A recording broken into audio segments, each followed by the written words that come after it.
Continuing our studies in the applications of differential equations, we are going to look at simple harmonic motion in a bit more detail, and we're going to start to introduce some damping terms in this video.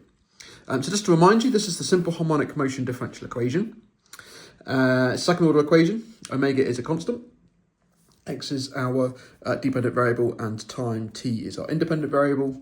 It's used to model situations like spring mass oscillators like we have here, or pendulum swings, or lots of other applications as well. The solutions to this equation look like this. It's just a generic sine wave, and the values of a and b will dictate where the vertical axis goes and how high the things go, and the omega will dictate how close these are, so how what the period of the oscillations is. So that's what we've looked at in previous videos. What we're going to do in this video is we are going to introduce a damping term, or some kind of additional resistance, rather than just the spring. So let's say we have the same setup. I'm going to take the right direction as being positive, just for the illustrations of my diagram.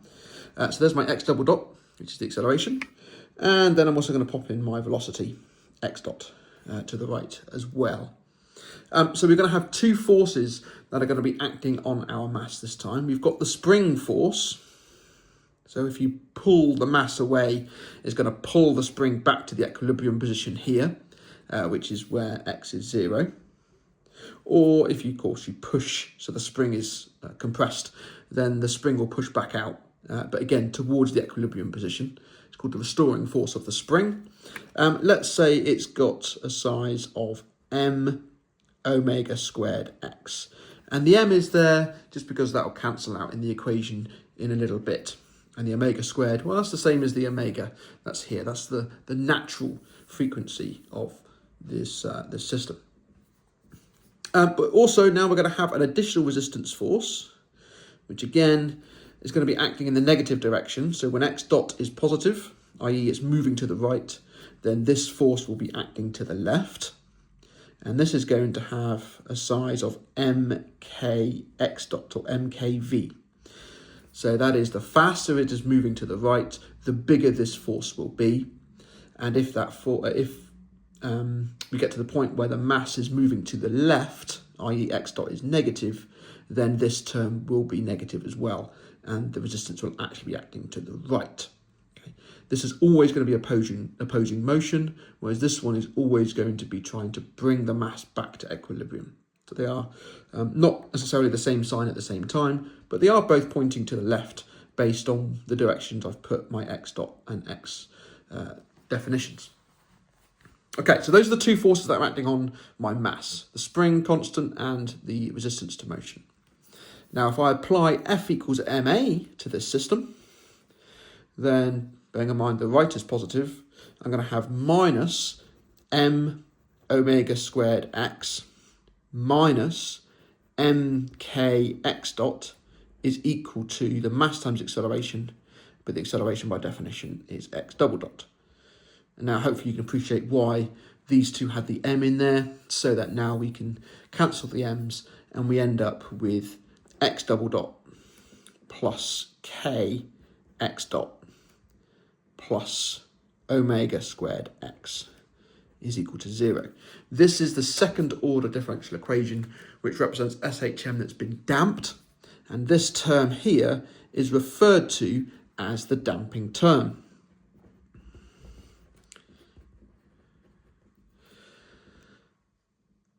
Okay, what I'm going to do is on the next page, I'm just going to pop a 2 in there, and that will help with some of the algebra that comes out shortly. So it just doubles the value of k, but it's all relative anyway, so that's fine. So let's look at that equation in more detail. It's a second order differential equation. It's linear, it's non-homogeneous. It's homogeneous because it equals 0 on the right-hand side there, and all the coefficients of my derivative terms are constant, so constant coefficients.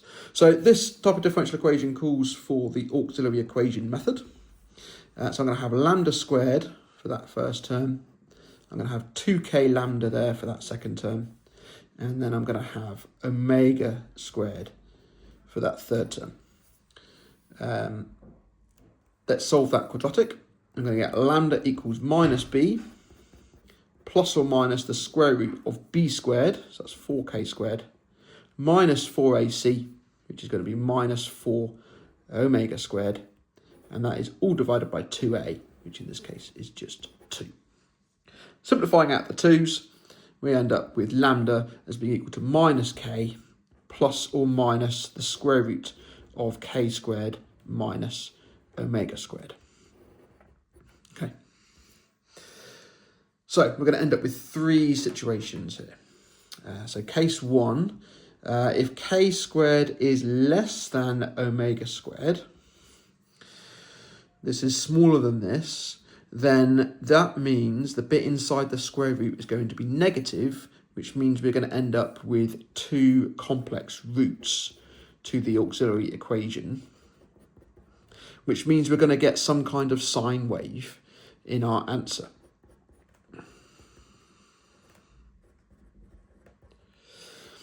But now, because k is not 0, we've got this real part of these complex roots. They're not solely imaginary anymore, which means that we are going to have some kind of exponential function at the front.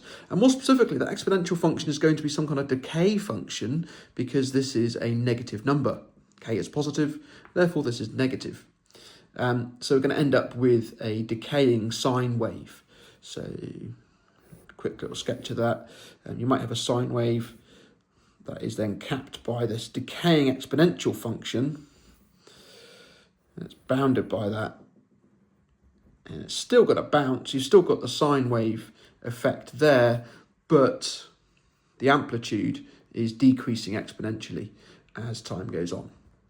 So that's case number 1. Case number 2 is if k squared equals omega squared, in which case we have 2 real roots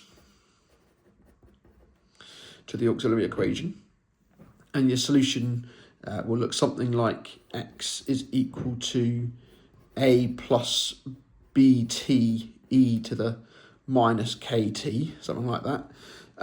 In the long term, again, it's just going to drag to 0. All of these are going to drag to 0. That's what damping does. It brings everything down to 0. It brings everything down to rest. But we've got this linear multiplier at the front. Yeah, so that's that one. And then finally, if k squared is greater than omega squared, then that means that this in the square root will be positive. And we're going to end up, one real root. We're going to get 2 real roots here. 2 distinct real roots. In which case we'll end up with x is equal to ae to the lambda 1t plus be to the lambda 2t. And it turns out that lambda 1 and lambda 2 will both be negative numbers, because what you're doing here is you're taking k, you're squaring it, you're taking something away from that, then square rooting it. So the square root here must be a number that's less than the size of k. So when you add that to k, when you add that number to negative k, it's still going to be a negative number. So both roots will be negative in this case. So again, that's 2 exponentially decaying functions that are added together. So in the long term, this system will also tend to 0. In terms of terminology, this one here, we refer to it as an underdamped system because you get a bit too much bounce. It takes a bit longer to get to the equilibrium, and it can be quite an uncomfortable ride if this is modelling perhaps some suspension. This one is called an overdamped system. It tends to get to equilibrium much quicker, and it can be quite an uncomfortable ride. This one is the case in between the two, and we call it a critical damped system, critical damping. And this tends to be what we try and achieve if we can vary omega and k physically by changing some physical things in the system. We usually try and get to critical damping. Okay, so let's have a look at a couple of examples of this. Example number 1. We've got a particle of mass 10 kilograms. It's moving in a straight line. At time t seconds, the displacement of P from a fixed point O is x meters and the velocity is v. A force of magnitude x acts on P towards O, so that's just your restoring force, say in a spring. And the particle is also subject to a resistive force of magnitude 7V. So that's our extra resistance, our extra damping, which we're going to have for this question. We've got some conditions here. T is 0, X is 2, and V is 5. And here's our question. So first of all, show that this differential equation models the system. So let's draw a little diagram. There's my point O. That's my fixed point.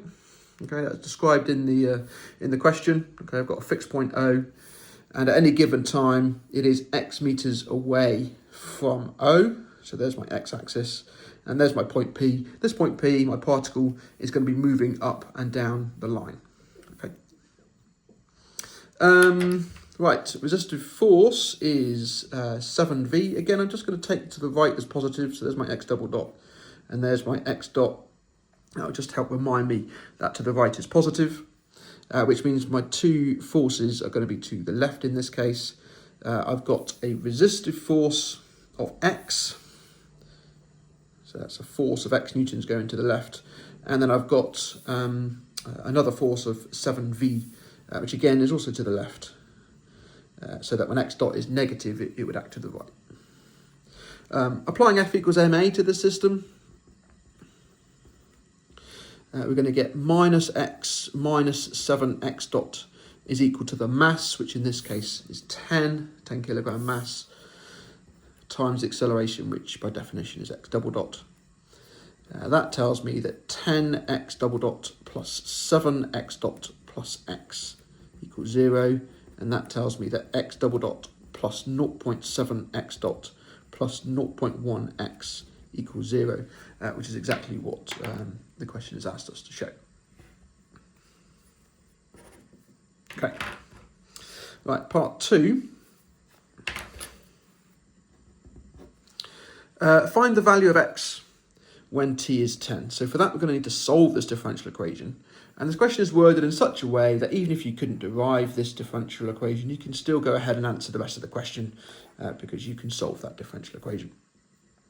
So the auxiliary equation of this, I'm actually going to go back to this line here, is going to be 10 lambda squared plus 7 lambda plus 1 is equal to 0. Factorise that, we're going to get 5 lambda plus 1 and 2 lambda plus 1. So our 2 lambda values are therefore minus a fifth and minus a half. Again, see both negative as you'd expect. So the general solution then is going to be X is equal to AE to the minus T on 5 plus BE to the minus T on 2. This is an overdamped system because we've got 2 real roots. Okay, now I need to find the values of A and B. So X dot, I'm going to need that because the condition I've been given is T is 0, X is 2, and X dot is 5. Okay, moving away from O with a speed of 5. So that's moving to the right. My diagram. So that's going to be minus A on 5, e to the minus T on 5, minus B on 2, e to the minus T on 2. Plugging in T is 0, I'm going to get A plus B for this top one. And I'm told that X is 2 when T equals 0. And when T equals 0, X dot is 5. So that means that minus A on 5 minus B on 2 is equal to 5. And that's a pair of simultaneous equations. So I can get my calculator. Or use any method you want. You don't have to use a calculator, of course. So it's a pair of simultaneous equations. So I went into the equation solver, which is mode A. Simultaneous equations, 2 unknowns, and we've got 1, 1, 2, and then I've got minus a fifth, minus a half, and 5. And that gives me that A is 20 and B is minus 18. So A equals 20 and B is negative 18. So that gives me my my particular solution, which is going to be X is equal to 20 e to the minus T on 5 minus 18 e to the minus T on 2. And now I can state that the value of x when t equals 10, which is what the question is asking, the value of x when t is 10 is going to be equal to, and now I can go back here, and I can say 20 t is 10, so that's going to be to the power minus 2, minus 18, and that's going to be e to the power of minus 5. Again, t is 10, so that's going to be a negative 5 in the exponent. So I get 2.86 meters.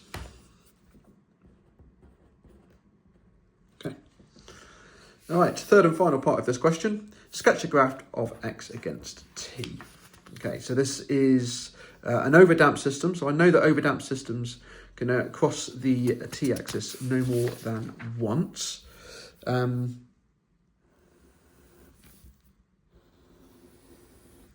which case, if I plug in a really, really big number,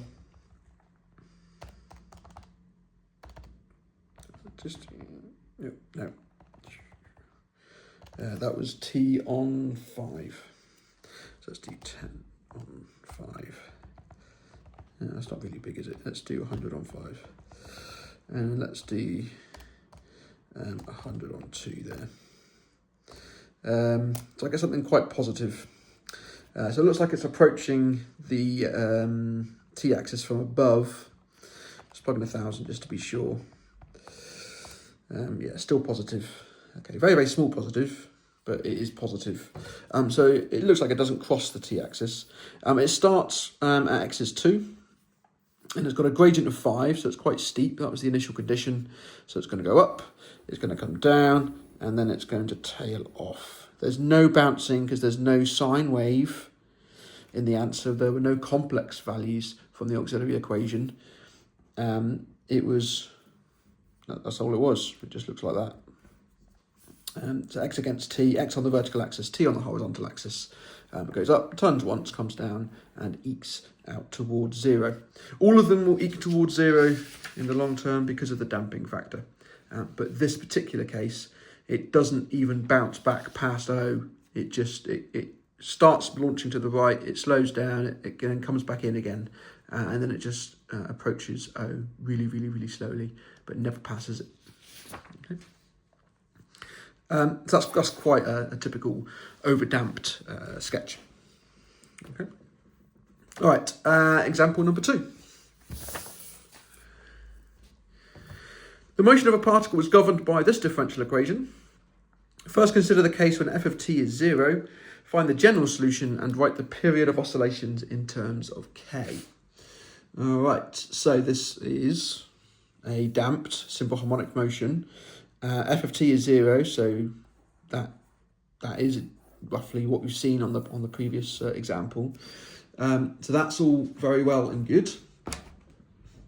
So we're going to go ahead and solve this case. So for part I, we're going to jump into the auxiliary equation, which is going to be, in this case, lambda squared for the second derivative, plus 2k lambda plus 2k squared is equal to 0. The right-hand side is 0. We don't need to even come back and worry about that for this part. Solve this. You're going to get lambda is equal to minus b plus or minus the square root of b squared minus 4ac, all divided by 2a. And in this case, the 2's are going to cancel. This is a negative 4k squared in here, so we can pull the 4 out, and that cancels with the 2 as well.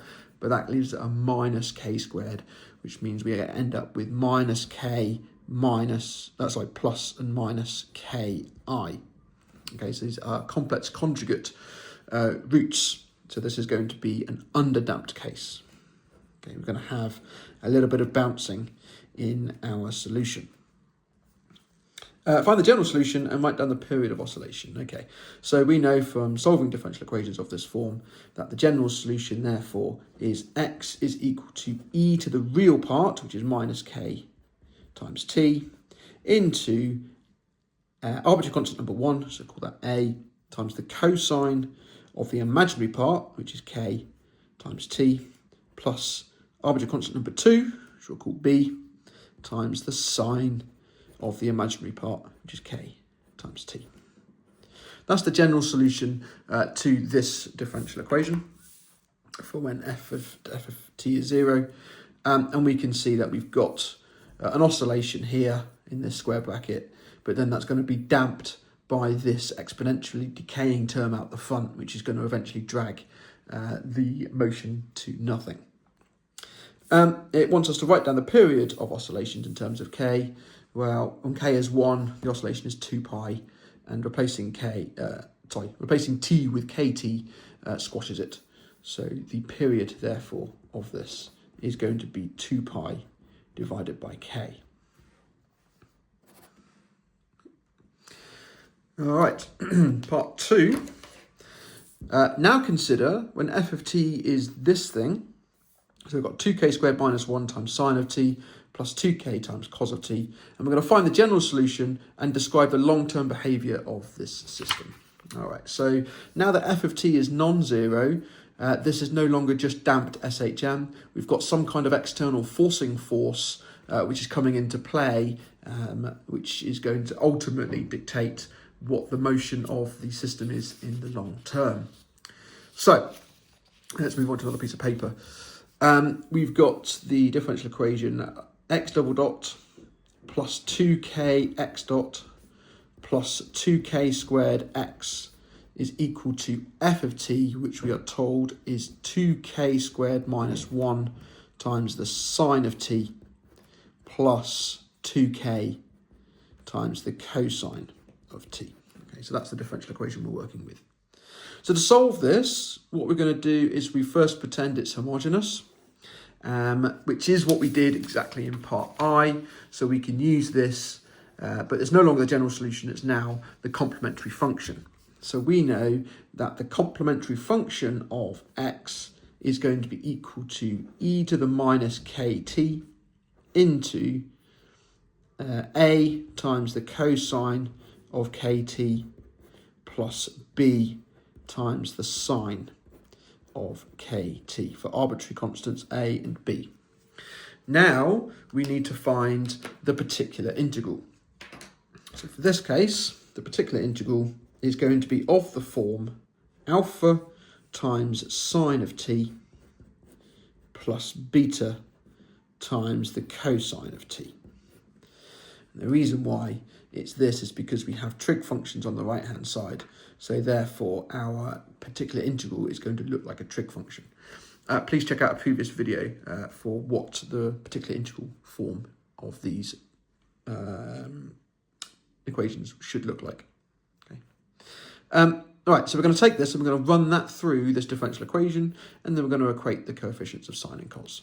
So if that's the particular integral, then the differential of the particular integral is going to be alpha times the cosine of t minus beta times the sine of t.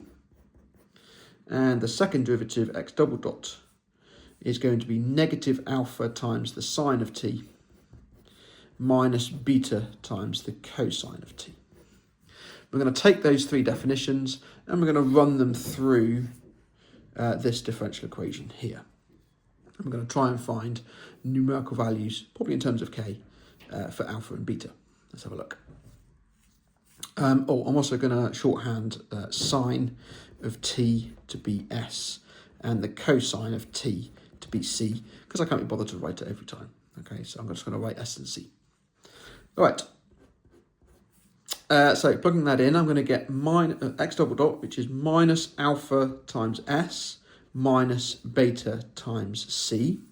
And I've got plus 2k x dot, so it's going to be plus 2k x dot, which is alpha times c minus beta times s. And then I've got plus 2k squared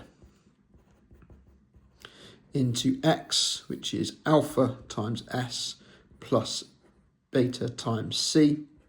And I want that to be equal to 2k squared minus 1 times s plus 2k times c. Okay, so that's me taking this particular integral and running it through this differential equation. All right, now I'm going to equate coefficients. So let's have a look at the coefficients of sine. So I've got an s there, an s there, an s there, and an S there. I want this to always be true for all t, so therefore it's going to be true for the coefficients of sine t must be equivalent. So that gives me minus alpha minus 2k beta plus 2k squared alpha equals 2k squared minus 1. So that's the coefficients of sine. Oops, sorry, off the bottom of the page there. And I'll do the same thing with the cosine, there, there, and there. And that will give me that minus beta plus 2k alpha plus 2k squared beta equals 2k.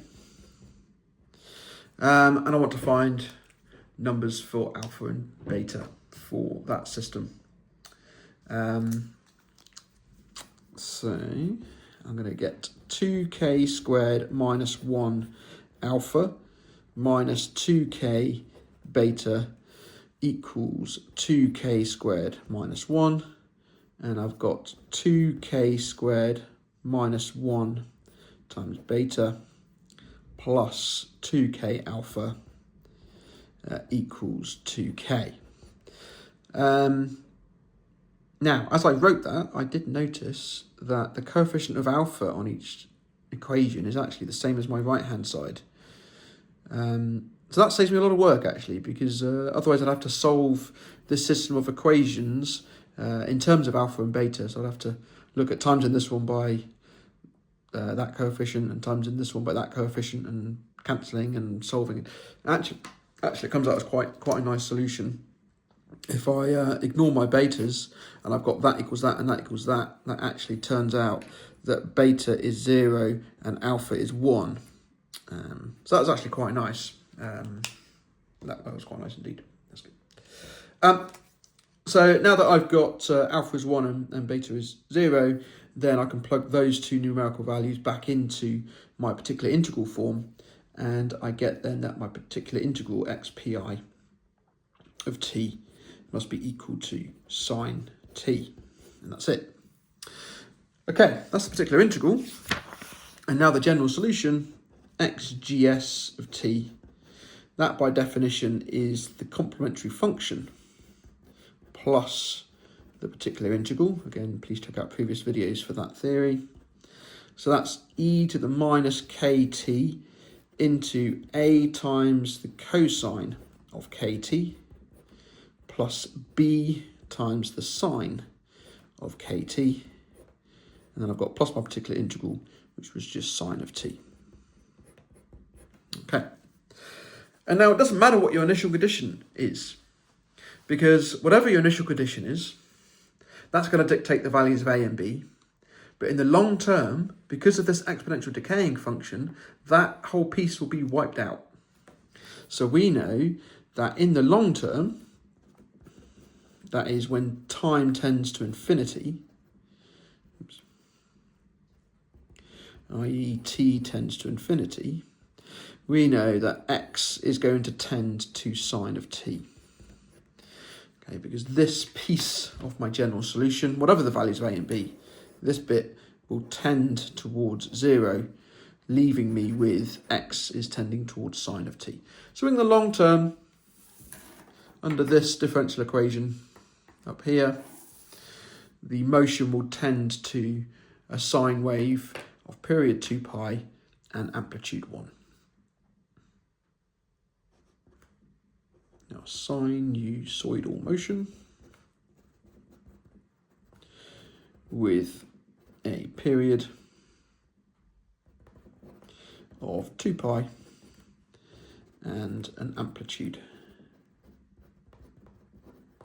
of 1. That's it. All right. Thanks very much for watching. We're pretty much at the end of applications of differential equations now. I think there's one more video, or two more videos to do. But yeah, thank you for watching, and please check out other videos to help you secure your knowledge for A-level further mathematics.